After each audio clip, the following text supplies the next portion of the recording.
जय हिंद दोस्तों, वंदे मातरम। चोर चोरी से जाए, सीना जोरी से ना जाए।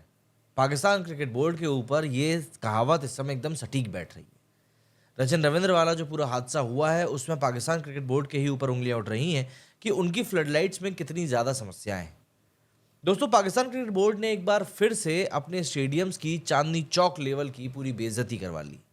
गद्दाफी स्टेडियम के नए फ्लड लाइट्स के उजाले में न्यूजीलैंड के रचिन रविंद्र को लिटरली अंधेरा दिख गया और बेचारे का सर पूरी तरीके से फट गया। और जैसे ही ये पूरा इंसिडेंट हुआ, पीसीबी पे ऐसे इल्जाम लगने लगे जैसे किसी शादी में बिरयानी में इलायची निकल आई हो। अगर हम समझे इस पूरे सिनेरियो को, तो न्यूजीलैंड वर्सेस पाकिस्तान का फर्स्ट ओडीआई मैच चल रहा था। रचिन रविंद्र वहां पर एक कैच लेने के लिए गए, पर बॉल को देख नहीं पाए और बॉल सीधे उनके माथे पर लगी। बॉल माथे पर लगी तो वहां से इस तरीके से खून बहना शुरू हुआ, ऐसा लगा कि भाई पीसीबी का जो बजट बह रहा हो, मतलब बह तो रहा है और बहना बंद ही नहीं हो पा रहा है। बेचारे को टॉवल से मुंह छुपा के फील्ड से बाहर जाना पड़ गया। मतलब सिर्फ मैच नहीं बल्कि डिग्निटी भी वहां पर बंदे को छोड़नी पड़ी। लेकिन असली ड्रामा तो इसके बाद शुरू हुआ। पीसीबी वर्सेस पब्लिक, मतलब तोहमत का गेम यहां पर शुरू हो गया। पीसीबी ने स्टेडियम को दरअसल एक दिन पहले ही नए फ्लडलाइट्स के साथ में लॉन्च किया था। मतलब सिर्फ एक ही दिन हुआ था। टेस्टिंग वगैरह वहां पर हुई या नहीं हुई, इस बारे में किसी को कुछ पता नहीं है। फैंस ने पीसीबी की लगातार धुलाई शुरू कर दी। सोशल मीडिया पर remove champions trophy from Pakistan trend करने लगा। कुछ लोगों ने तो ये तक कह दिया कि चैंपियंस ट्रॉफी 2025 का वेन्यू चेंज कर दो। भाई, पाकिस्तान में इतनी सिक्योरिटी है कि प्लेयर्स तो बच गए, लेकिन फ्लडलाइट्स ने ही यहाँ पर उनको पेल दिया। सीधी सी बात है, कई लोग अब यहाँ पर सामने निकल कर आ रहे हैं और अपनी ज्ञान की गंगा भी बहा रहे हैं। सलमान बट भी इनमें से ही एक है। सलमान बट आए पीसीबी के रेस्क्यू मिशन पर और उन्होंने कहा कि रचिन को बॉल दिख नहीं रही तो पीसीबी क्या करे। जब 150 किलोमीटर पर आवर की बॉल पे छक्का मार रहे थे, तब लाइट से प्रॉब्लम नहीं थी। मतलब भाई, लॉजिक की कीमत यहाँ पर पूरी तरीके से जीरो हो गई। आप एक तरीके से समझो कि जनाब कह रहे हैं कि पाकिस्तान की फ्लडलाइट सिलेक्टिव दिखाई देती हैं।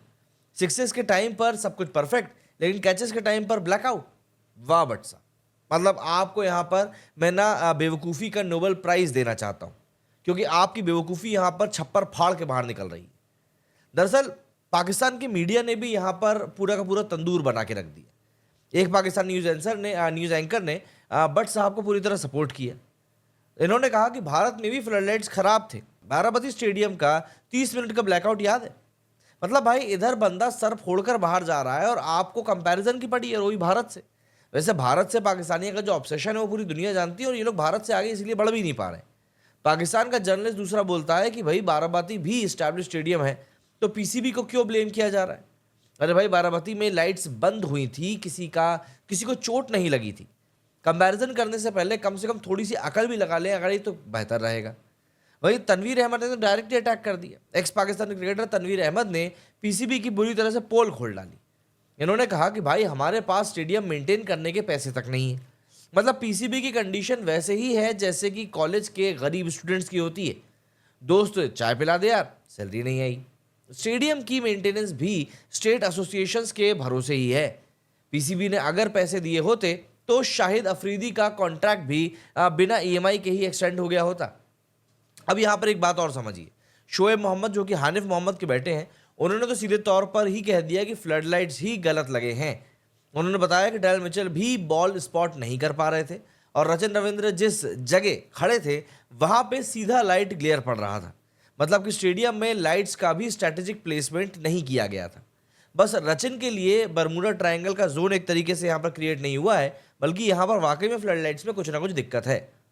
भाई, पीसीबी ने फ्लडलाइट्स लगाई हैं या cricket version of final destination बना दिया है, ये ज़रूर थोड़ा सा सोचना पड़ेगा और बिना सोचे ये बात पता चलेगी भी नहीं।